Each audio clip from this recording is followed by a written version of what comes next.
Thank you, sir, for such a wonderful insight. We had a good time on the investment platform. I requested all the speakers to be on the dais here.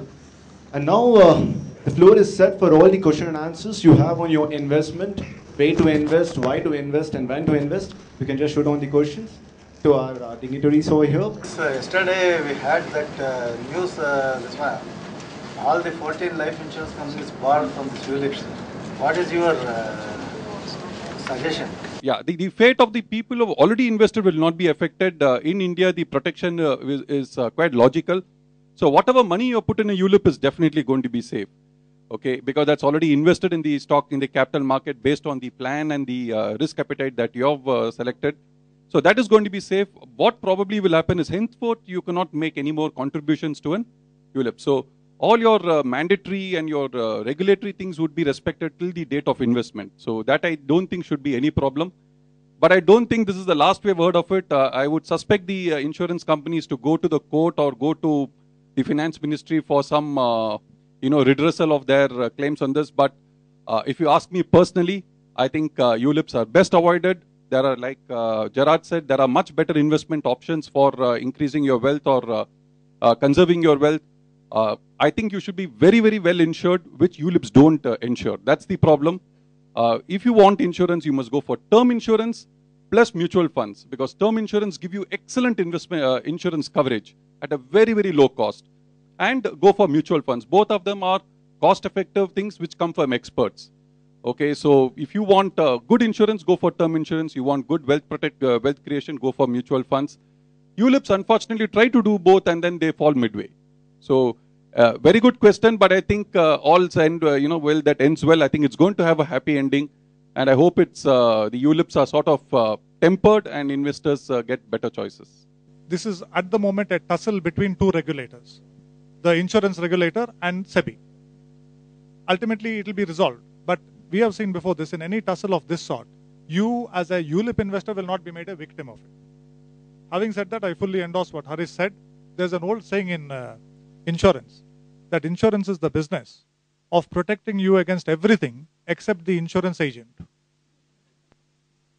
So that's a good move by SEBI. So I am Sarat Chandra. I have taken a term insurance last year. So that is a period of 30 years. So currently I am 27, so 30 years, which is 57, I will be covered.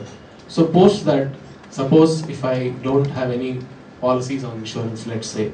So how is that after 30 years that I am going to be benefited, or what is your suggestion? A businessman has two warehouses. In one warehouse there is nothing. In the other warehouse there are a lot of valuable goods.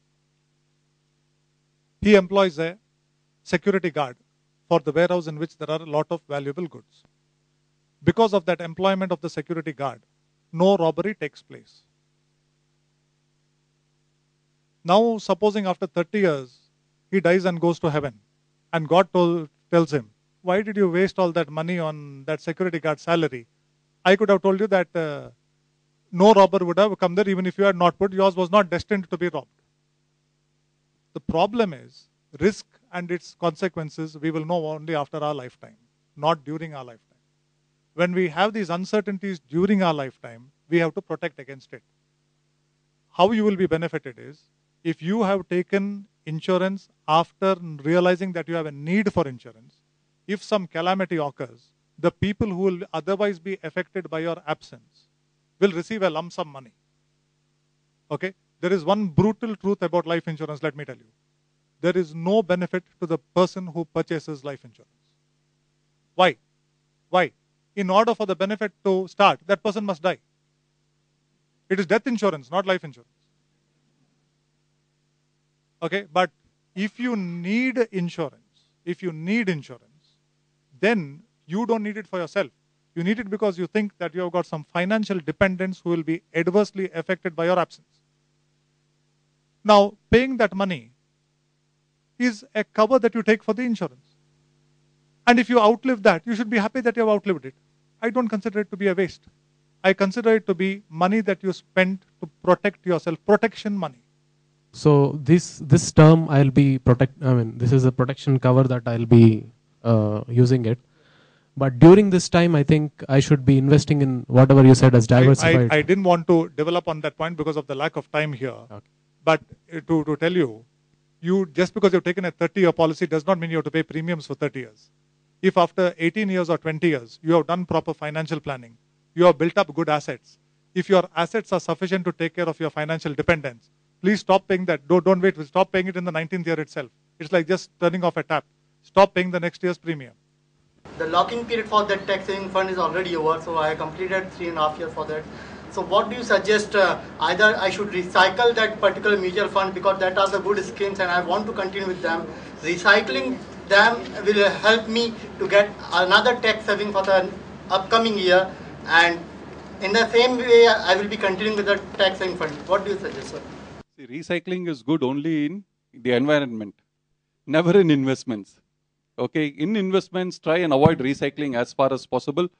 But coming specifically to the thing of tax saving funds, yes, in case the tax saving fund is a good performer, by all means, continue with the tax saving fund. Doesn't mean that 3 years is the time horizon for the tax saving fund. There are many good tax saving funds which you can even invest for not tax saving also, just for investment purposes. You can use it. And you can also redeem from other funds, and whenever you invest in the tax saving fund, you are fully eligible for the income tax exemption, provided you get an income of more than 1 lakh.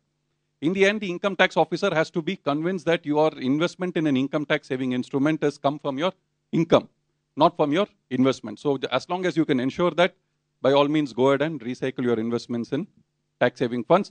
But the decision to remain in a tax saving fund should be from what your advisor says on performance, on the fund mandate, on the the good results that the tax saving fund is giving you. Just to add to what Harish said, be a little careful about ELSS funds only as tax savers, because if the government introduces something called the Direct Taxes Code from the 1st of April 2011, ELSS may not be available as a tax saving option. The mutual fund lobby is representing against this. But from the 1st of April 2011, if the Direct Taxes Code is going to be introduced, you will need a little bit of reworking of your tax saving avenues.